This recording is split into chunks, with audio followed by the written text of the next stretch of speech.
My name is Stella, and I've always been the responsible one.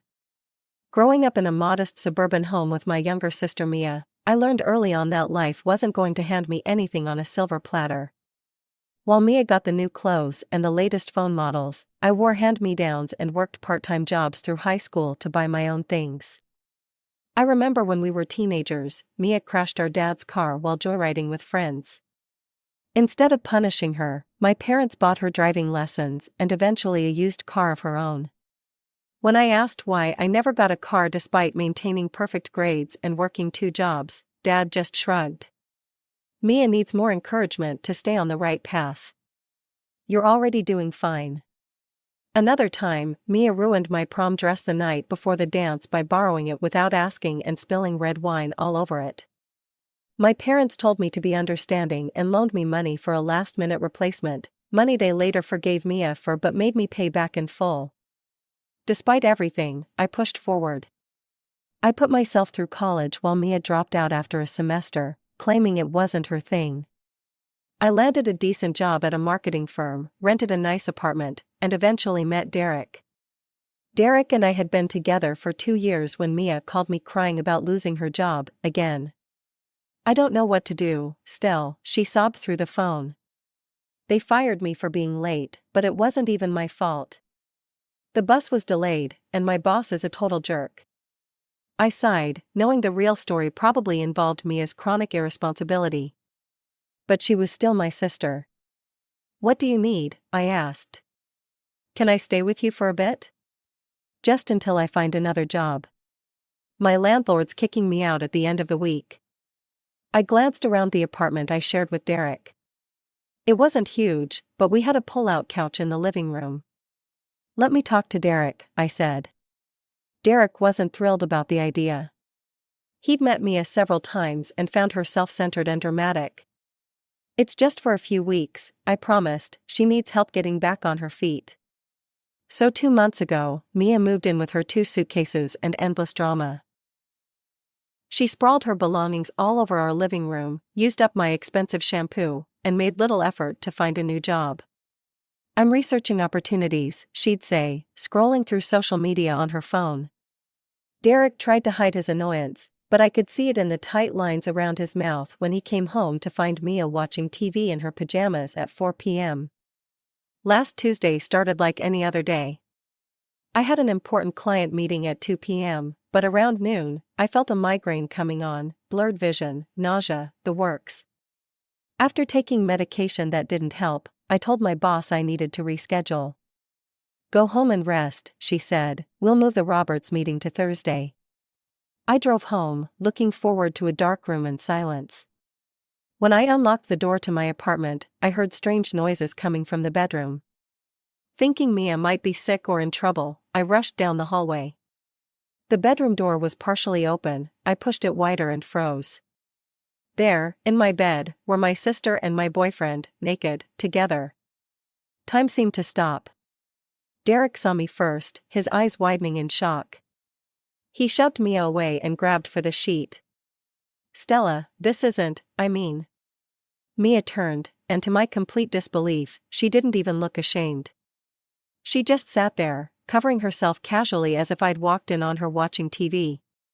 What the hell is this? My voice came out surprisingly steady. Derek jumped up, wrapping the sheet around his waist. Baby, I'm so sorry, it just happened. Just happened? I repeated. You just happened to fall into bed with my sister? Mia rolled her eyes. Oh, come on, Stella, don't be so dramatic. The casual dismissal in her voice made something snap inside me. 2 years with Derek, 2 months helping Mia. And this was how they repaid me. Get out, I said, both of you, now. Derek started pleading, making pathetic excuses about how Mia had come on to him, how meaningless it was, how much he loved me. But Mia just laughed. Don't bother, Derek, she was never good enough for you anyway. She looked at me with cold eyes. I love him, Stella, and I'm taking him. He's been unhappy with you for months. I stormed to the closet, yanked out their clothes, and threw them into the hallway. Then I grabbed Mia's suitcases from the living room and Derek's gym bag from the closet. You have 5 minutes to pack and get out before I call the police, I said, my voice shaking with rage. They dressed hurriedly, stuffing belongings into their bags while I stood with my arms crossed, staring at the wall. When they finished, I followed them to the door. Stella, please, Derek tried one last time, we need to talk about this. There's nothing to talk about, I said, shoving them into the hallway and throwing their remaining bags after them. You're dead to me, both of you. I slammed the door, locked it, and slid down to the floor, finally letting the tears come. I spent that night crying until I had no tears left. My phone buzzed constantly with texts from Derek begging for forgiveness, but I deleted them all without reading. Around 9 p.m., my mother's name flashed on the screen. I hesitated before answering. Hello? What the hell is wrong with you? Mom's voice was shrill with anger. I pulled the phone away from my ear. Excuse me? How dare you throw your sister out on the street? She called me crying. Stella, she has nowhere to go. I couldn't believe what I was hearing. Mom, do you even know what happened? Mia was sleeping with Derek. I caught them in my bed. So what? These things happen. You had no right to kick her out of the apartment. She's your sister, for God's sake, she's in love with him, Stella. You should be happy for her. Happy? My voice cracked. Are you serious right now? Listen to me, you have a good job and can find another apartment. Why don't you just let Mia and Derek have your place? They need it more than you do. The suggestion was so absurd I wondered if I was hallucinating. Let me get this straight. You want me to give my apartment to my sister and the boyfriend she stole from me? Are you insane? Don't talk to me like that. You've always been selfish, Stella, you've always been jealous of your sister. Just grow up and do the right thing. I laughed bitterly. The right thing? Like what Mia did. Or what you're doing now. You're impossible, Mom snapped. I raised you better than this. No, you didn't. You raised Mia to think she can take whatever she wants, and you raised me to let her. I'm done with all of you. Stella. I hung up before she could say more and immediately blocked her number. Then I blocked Mia and Derek too. I'd spent my entire life being the responsible one, the understanding one, the one who sacrificed. Not anymore. Over the next few days, I learned from my cousin Emily that Mia and Derek had moved in with my parents. Apparently, they were the new golden couple, with my mother cooing over them at family dinners. Mia's going around telling everyone Derek's the love of her life, Emily told me over coffee. She's posting these sickening couple photos all over Instagram with captions like, "When you finally find your soulmate." It's disgusting. I don't care, I said, even though I did, it hurt like hell. But I threw myself into work. My boss, Alicia, noticed my renewed dedication. Whatever's fueling this productivity streak, I like it, she said one day. The Roberts campaign was brilliant, Stella. I'm recommending you for the senior marketing strategist position. The promotion came with a significant raise and my own office. I decided to celebrate with friends at Riverfront, a trendy bar downtown. My college friend Zach insisted on buying rounds for everyone. To Stella, marketing genius and all-around badass, he toasted, raising his glass. Several drinks later, our group had dwindled to just Zach and me. I'd known him since freshman year of college. He was my best male friend, the person I called when my car broke down or when I needed honest feedback on a presentation. He'd never liked Derek, calling him suspiciously perfect and too slick by half. I never told you this, I said, feeling loose from the alcohol, but you were right about Derek. Zach's expression softened. I'm sorry he hurt you, Stell, you deserve better. Something in the way he looked at me made my heart skip. We'd always had chemistry but had never crossed the line from friendship to something more. That night, the line blurred. I don't remember who suggested going back to his place, but I remember the butterflies in my stomach as we stumbled through his door, laughing. I remember the moment our laughter faded into something more intense. I remember the first kiss, tentative, then hungry.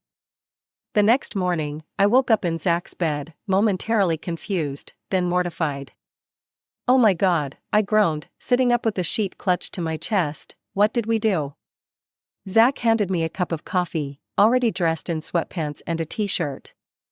Nothing we need to regret, he said carefully, unless you do? I took a sip, buying time. I don't know, you're my best friend. I don't want to ruin that. He sat on the edge of the bed. Who says it has to be ruined? Maybe it could be better. I studied his face, the kind blue eyes, the slight worry crease between his brows. This was Zach, who'd held my hair back when I got sick at a frat party a decade ago. Zach, who drove 4 hours to help me move into my first apartment. Zach, who knew all my flaws and liked me anyway. Are you saying you want to date me? I asked. He smiled, a hint of nervousness in it. I'm saying I've wanted to date you since sophomore year, but the timing was never right. I thought about Derek's betrayal, about jumping into another relationship so soon. But this wasn't a rebound with a stranger, this was Zach. Maybe we could try, I said cautiously, but slowly. He nodded, I can do slow. He couldn't, as it turned out. Within weeks, we were officially a couple. To my surprise, his parents were thrilled. Finally, his mother exclaimed when he told them. She hugged me tight. We'd been waiting years for him to wise up and see what was right in front of him. His father clapped my shoulder. You're already family, Stella, now it's just official. It felt surreal having parents who actually supported me, who treated me like I mattered. Zach's family had always welcomed me, but now there was a new warmth in their acceptance. Meanwhile, Mia continued posting loved-up photos with Derek. I saw them when I occasionally checked social media, their smiling faces projected like a perfect couple. In the early days, each picture felt like a knife twisting in my gut. But as weeks passed and my relationship with Zach deepened, the pain dulled. 6 months later, Zach took me to the lighthouse at sunset, got down on one knee, and asked me to marry him. I said yes without hesitation. We planned our engagement party for 3 months later at Bellini's, an upscale Italian restaurant downtown. I sent invitations to all my close friends, Zach's family, and several relatives from my dad's side who'd always been kind to me. I deliberately didn't invite my parents or Mia. Some wounds were too deep to mend. The night of the party was perfect. Zach's mother Janet had helped arrange everything, from the soft lighting to the flowers that matched my engagement ring. For the first time in my life, I felt truly celebrated. The next morning, I was still riding the high of the celebration when my phone rang. I almost declined when I saw it was my mother. I recently unblocked her number, but something made me answer.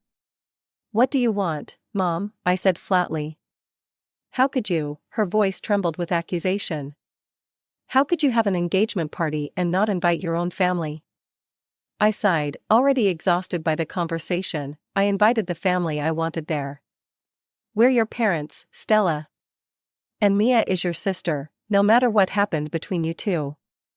You mean no matter that she slept with my boyfriend and you told me to give them my apartment? That kind of what happened? Family is forever, Stella, you don't turn your back on family. Funny, that's exactly what you and Dad did to me, and what Mia did too. That's not fair, we've always been there for you. No, Mom, you've always been there for Mia. There's a difference. She paused, then changed tactics. Your father was hurt that you didn't invite him to walk you down the aisle. It wasn't a wedding, it was an engagement party. And considering you both took Mia and Derek's side, why would I want either of you there? She huffed indignantly, you're being childish and cruel. Goodbye, Mom. I hung up and blocked her number again. The months after our engagement flew by in a whirlwind of wedding preparations. Zach's mother was a godsend, helping with everything from venue selections to cake tastings. His sister Maya became my unofficial wedding planner, creating detailed spreadsheets and timelines. You're the sister I should have had, I told Maya one day as we compared bridesmaid dress swatches. She squeezed my hand, works out perfectly, since you're the sister I always wanted. My phone rang one evening as Zach and I were discussing honeymoon destinations. I didn't recognize the number but answered anyway. Stella, it's Mom. Her voice sounded strange, tight and strained. You need to come to the house right away. It's a matter of life and death. My stomach dropped. Despite everything, they were still my parents. Is Dad okay? Are you sick? Just come, please, as soon as possible. I hung up, my mind racing with possibilities: cancer, heart attack, some terrible accident. I need to go to my parents' house, I told Zach. Mom says it's an emergency. He frowned. Want me to come with you? No, I'll be fine, I'll call if I need you. The drive to my childhood home took 30 minutes, each mile increasing my anxiety. What if Dad was dying? What if Mom was seriously ill? Despite our estrangement, I wasn't sure I was ready to lose either of them. I parked in the driveway and hurried to the door. Mom answered immediately, as if she'd been watching for me. What's going on? I demanded, stepping inside. Who's hurt? Mom led me to the living room where Dad sat in his armchair, looking perfectly healthy. Beside him on the sofa was Mia, her eyes red and puffy from crying. Relief that no one was dying quickly gave way to suspicion. What is this? Mom gestured toward Mia. Your sister needs you. I remained standing, arms crossed. Why? Mia sniffled dramatically. Derek left me. I waited for more, but that seemed to be the entire emergency. That's why you called me over here? Because Mia's relationship problems? Mom nodded gravely. There's more, she's pregnant. I looked at Mia's tear-streaked face, then at my parents' worried expressions. And? Derek's gone, Mom said, as if I hadn't heard the first time. He moved to Arizona. He's refusing to marry her or support the baby. I shrugged. What does this have to do with me? Mom and Dad exchanged glances. Well, Mom said, this is partly your fault. The statement was so absurd I thought I'd misheard. My fault? How exactly is Mia getting pregnant by my ex-boyfriend my fault? You should have warned her about what kind of man Derek was, Mom said. You knew him better than anyone. I stared at her, speechless. Then I started laughing. I couldn't help it. Let me get this straight, I said when I could speak again. My sister sleeps with my boyfriend, steals him from me, moves in with him, and gets pregnant. He leaves her, and somehow this is my fault because I didn't warn her that the man she stole from me might not be trustworthy? Don't twist my words, Mom snapped. You know what I mean. I really don't. Dad leaned forward. Your sister needs help now, Stella. This isn't the time to hold grudges. I looked at Mia, who was watching me with that familiar manipulative expression I'd grown up with, the one that had always worked on our parents. What kind of help are you expecting from me? I asked. Financial support, for starters, Mom said. Mia can't work in her condition, and she'll need money for doctor visits, baby supplies. No, I said simply, I'm not giving Mia money. Her pregnancy isn't my responsibility. Mom stood up, her face flushed with anger. How can you be so heartless? This is your niece or nephew we're talking about. And Mia is the woman who betrayed me in the worst possible way, who you defended and supported in that betrayal. Why would I help her now? Because she's family, Mom shouted. That excuse doesn't work on me anymore. I turned to leave. I'm sorry about your situation, Mia, but it's not my problem. I left to the sound of my mother's indignant protests, feeling lighter than I had in months. For the first time in my life, I'd stood up to them without backing down. For the next week, I threw myself into wedding preparations. Janet and Maya helped me finalize the floral arrangements and menu selections, while Zach handled the music and photographer.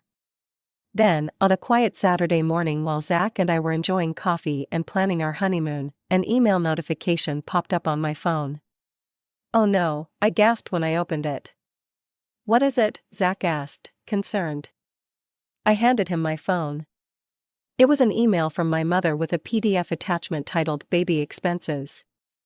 The document was meticulously organized, listing dozens of items: prenatal vitamins, $150 per month, childbirth classes, $300, maternity clothes, $800, doctor's visits, $200 per visit, hospital delivery, $10,000, crib, $500, stroller, $350, car seat, $200, diapers, $100 per month, formula, $150 per month.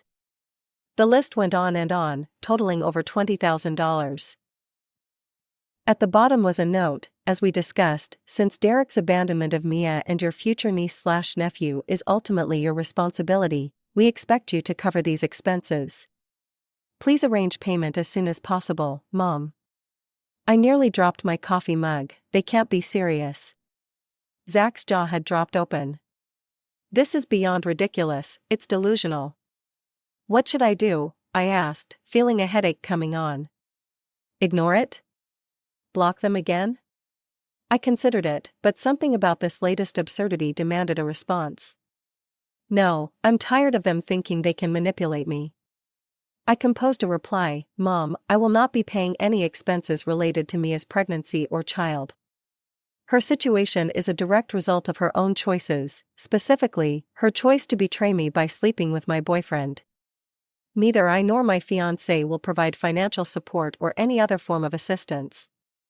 Please do not contact me again regarding this matter or any other. I no longer wish to have a relationship with you, Dad, or Mia, Stella. I hit send, then blocked their email addresses and any other contact methods I'd missed before. There, I said, feeling both relieved and sad, it's done. Within 30 minutes, my phone started ringing with calls from my parents and Mia. I silenced them all. When they couldn't reach me by phone, they started calling my friends and extended family. My cousin Emily called, confused. Your mom is telling everyone you're refusing to help your pregnant sister because you're jealous. What's going on? Similar calls came from other relatives and even old high school friends. My parents were apparently on a smear campaign, painting me as cruel and heartless.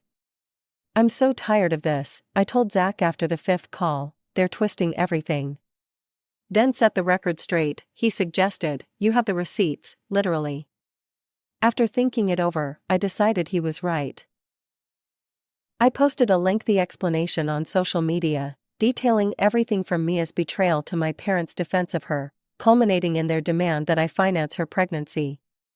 I attached screenshots of the expense list as proof. The response was overwhelming. Friends and family members expressed shock at my parents' behavior. Even relatives who had initially believed their version reached out to apologize. I had no idea, my Aunt Susan wrote. Your mother made it sound like you abandoned Mia in her time of need. I should have known better. For about 2 weeks, things were quiet. The wedding was approaching, and I was immersed in final preparations. Then, on a Saturday afternoon, there was a loud knocking at our door. I peeked through the peephole and groaned, it's my parents. Zach came to stand beside me. Want me to get rid of them? No, I'll handle it, maybe we can finally end this. I opened the door to find my mother, father, and a visibly pregnant Mia standing in the hallway. Mom started shouting before I could speak. How dare you humiliate us online? Taking family matters public like that, we raised you better. I let her rant without interruption, watching as her face grew redder and her gestures more animated. Dad occasionally nodded in agreement, while Mia stood with one hand on her swollen belly, playing the victim perfectly.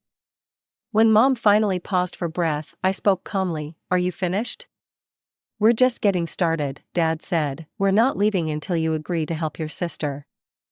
I laughed softly. That's not going to happen. You selfish, ungrateful, Mom started again. Stop, Zach stepped forward, his voice firm but controlled. You've said enough, and I won't let you bully her anymore. Bully her? Dad scoffed. We're her parents.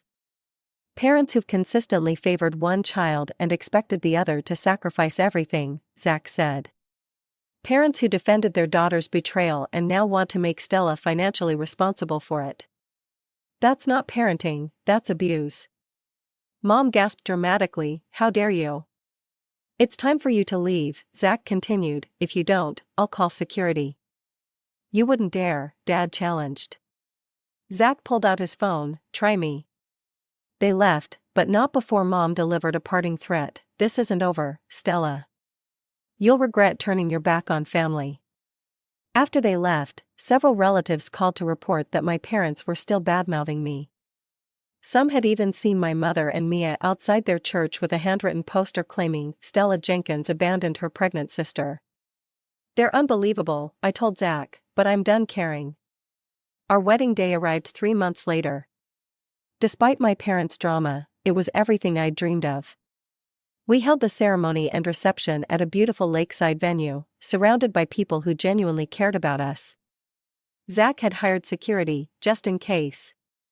His foresight proved necessary when my parents and a very pregnant Mia tried to crash the reception, poster in hand. The security guards calmly but firmly turned them away. Your family's here, Maya told me, gesturing to the gathered guests. The real one. She was right. Looking around at the smiling faces of friends who'd become family and in-laws who treated me with more love than my own parents ever had, I felt complete. Zach and I left the next day for our honeymoon in Hawaii, 2 blissful weeks of sunshine and new beginnings. Months later, I heard through Emily that Mia had given birth to a boy. My parents were helping raise him, complaining constantly about their financial struggles and their heartless daughter who wouldn't help. But their words no longer hurt me. I had built a life with a man who respected and loved me, surrounded by people who supported us. I had broken free from the toxic patterns of my childhood and found happiness on my own terms.